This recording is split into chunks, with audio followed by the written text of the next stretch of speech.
la problématique de la violence dans notre pays. Nous avons eu plusieurs occasions de le dire et de le redire, de mettre chacun face à sa propre conscience et sa morale. La société guinéenne est de plus en plus violente.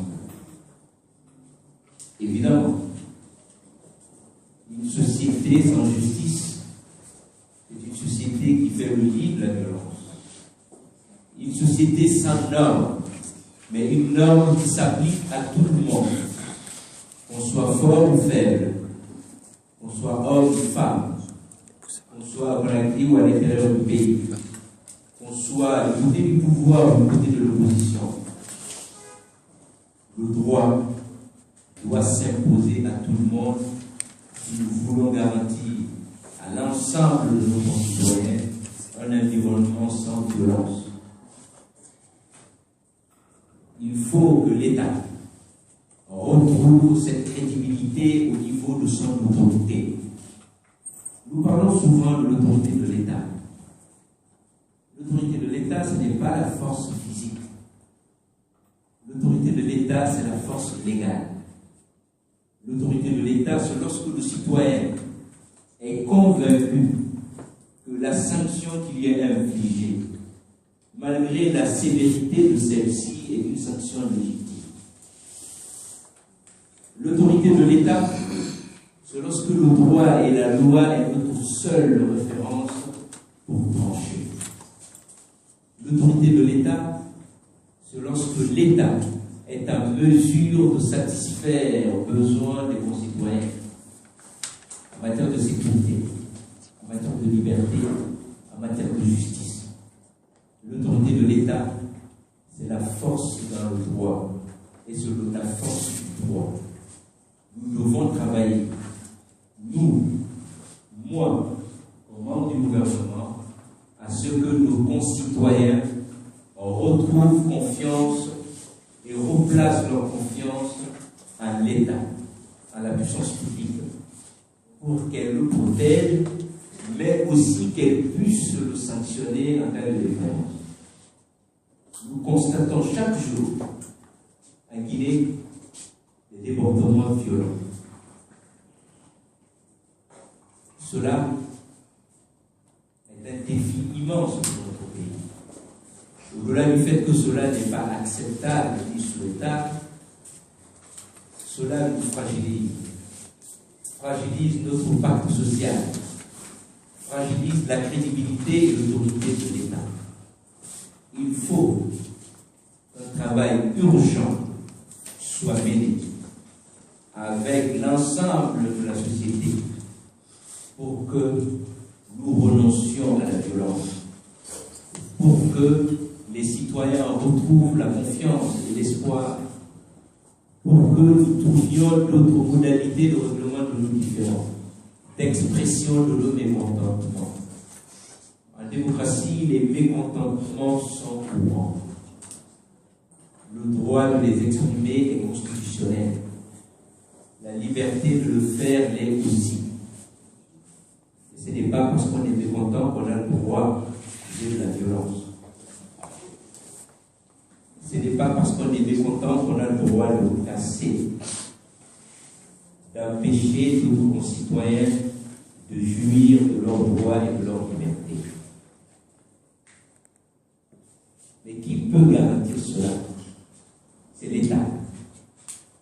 C'est l'État qui a cette obligation, cette responsabilité de garantir à chacun des concitoyens, chacun de ses citoyens, la possibilité de jouir de leurs droits et de leur liberté.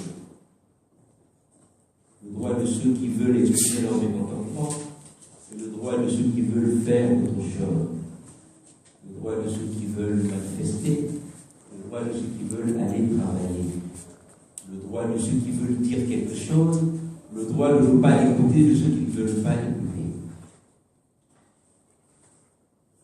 Je lance un appel à l'ensemble de la société civile, qu'elle vienne en appui et en aide à l'État, mais aussi à nos concitoyens, par la sensibilisation,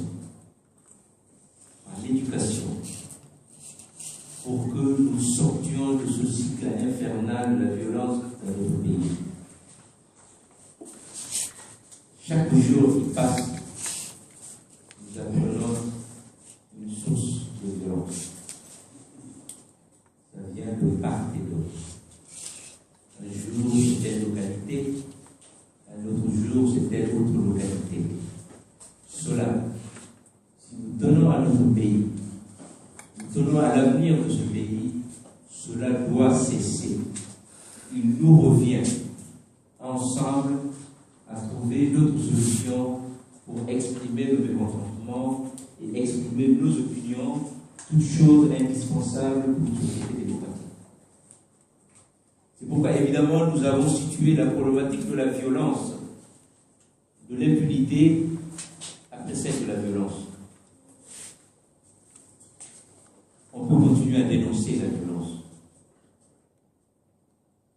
On peut continuer à le regretter. Mais il y a une autre voie aussi. Probablement une des voies les plus indispensables pour lutter contre la violence, c'est la justice. Une société où l'État garantit la justice, au minimum de cet État, se donne la possibilité de sanctionner ceux qui sortiront du cadre légal. Surtout, cela diminue des possibilités de violence. Nous savons qu'en Guinée, même s'il faut le reconnaître, les choses changent. Et je profite de l'occasion pour saluer les actions du ministre de la Justice. Notre pays connaît encore de nombreux dossiers qui restent impunis, de nombreuses preuves d'impunité, de nombreuses preuves de laxisme, des zones de la République où des individus ou des groupes d'individus se croient permis, soit parce qu'ils sont de l'opposition, ils se disent si on m'attrape, je dirais que c'est à cause de mes opinions ou de mon origine ethnique, soit parce qu'ils sont du côté de la mouvance majoritaire, évidemment le chantage politique, ou alors le soutien est là, on croit que tout est permis, on peut s'en prendre à l'autre, s'en prendre aux édifices publics, violer allègrement la loi sans punition, cela est proprement inacceptable. Si on veut faire respecter l'autorité de l'État, l'État doit être capable de faire respecter le droit sur l'ensemble du territoire national, de l'appliquer à tout le monde sans aucune distinction, de faire en sorte que le souci de préserver l'intégrité du droit soit plus fort que celui des avantages politiques ou immédiats. L'actualité nous donne de nombreux exemples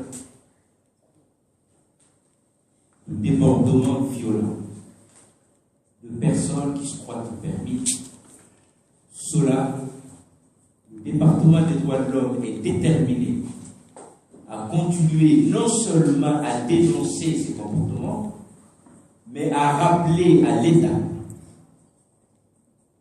sa responsabilité.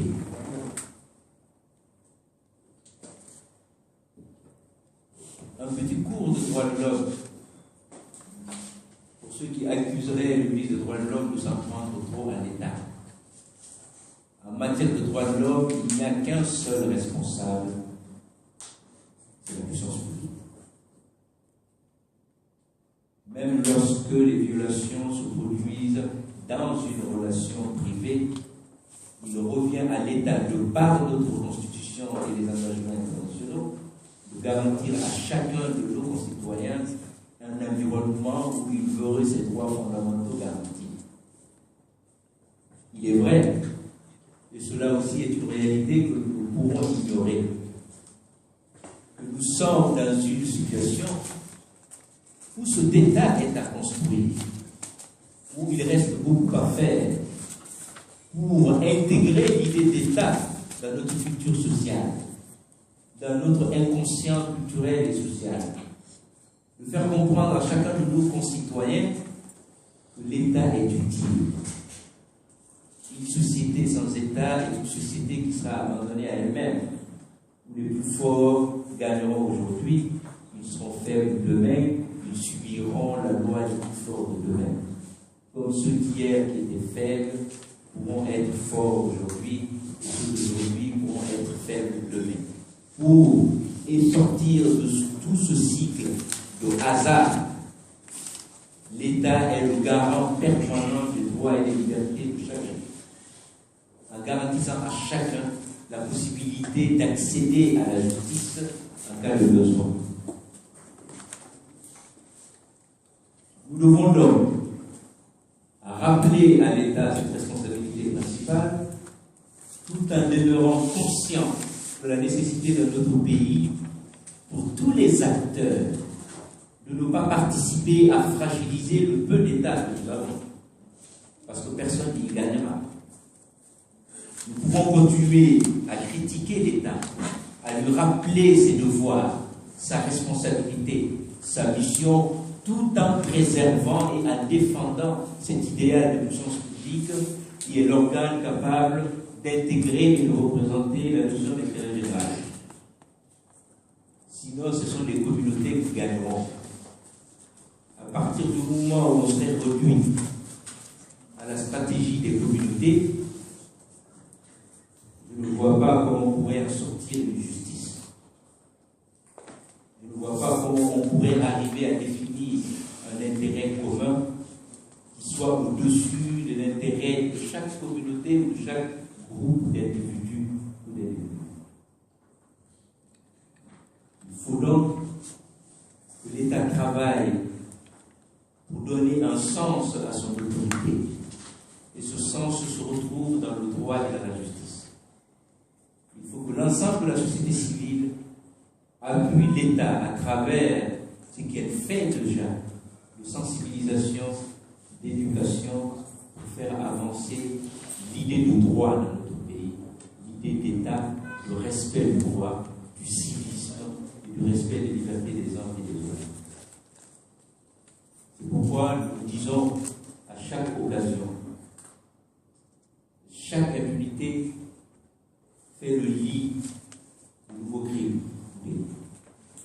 Il faut une politique ferme de lutte contre cette impunité pour faire en sorte que notre pays ne soit pas un pays où tout le monde peut s'autoriser à violer le droit sans risquer d'en payer le prix devant la justice. Nous savons qu'il y a un certain nombre de dossiers extrêmement importants pour notre pays qui doivent absolument trouver une suite judiciaire juste, rigoureuse et ferme. Évidemment, depuis 50 ans, nous pouvons commencer l'événement de Camboiro, pour venir aux événements de 85, aux événements de 2006, aux événements de 2007. Nous avons des événements douloureux du 28 septembre. Nous avons dernièrement l'affaire de la plage de Rompani. Nous avons les affaires de Zogota, de Koulé. Nous avons l'affaire Soromboni. Nous avons les violences qui ont émaillé les manifestations politiques dans notre pays. Nous avons évidemment la problématique des victimes dans ce pays, puisque un des paliers du processus de justice, c'est aussi de s'occuper des victimes pour qu'elles se sentent à leur place. Les victimes aux yeux de la société et aux yeux du droit. Tous ces dossiers, pour l'honneur de notre pays, pour la crédibilité de l'État, doivent trouver une suite judiciaire claire. Il faut que justice soit rendue à toutes les victimes de ce pays, ce qui pourrait être une façon pour l'État justement de se consolider et de montrer à nos concitoyens qu'il a une utilité dans ce pays. Nous avons décidé aujourd'hui, avec mon cabinet,